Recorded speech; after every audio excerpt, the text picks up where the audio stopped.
آپ سے آج میں نے کچھ باتیں بھی کرنی ہیں اور وہ باتیں آپ کی ذمہ داری ہوگی کہ آپ نے قوم کے ہر فرد تک پہنچانی ہے. وہ میری باتیں اس کیمرہ کے ذریعے یا اس آواز کے ذریعے جو ریکارڈ ہو رہی ہے یہ جہاں تک پہنچے ان کا کام ہے وہ باتیں پوری قوم کو جا کے سمجھائیں.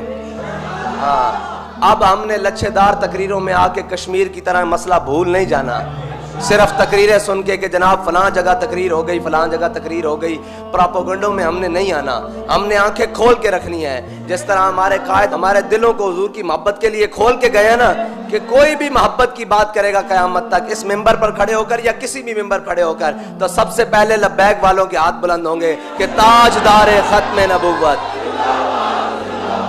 ہم نے تو یہ دیکھنا ہی نہیں کہ یہ چہرہ اور یہ بت کون کھڑا ہے. ہم نے دیکھنا ہے کہ بات کن کی کر رہا ہے.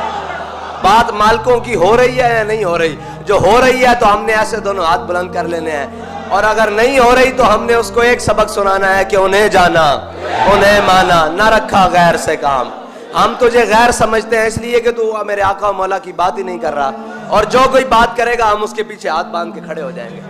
جو عملاً بھی کر کے دکھائے گا کہ میں حضور کی ناموس کے لیے یہ عمل کر رہا ہوں یہ میں عملاً یہ چیز کر رہا ہوں. صرف باتوں سے نہیں بات بنے گی.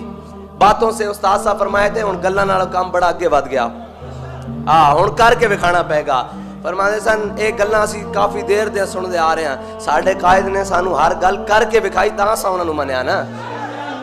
کوئی ایک سوتر پیچھے کوئی ایک جناب بال برابر پیچھے ہٹن دی گل کیتی ہوئے بلکہ ہر کام نو اگے ود کے حضور دی محبت وچ پیش کیتا.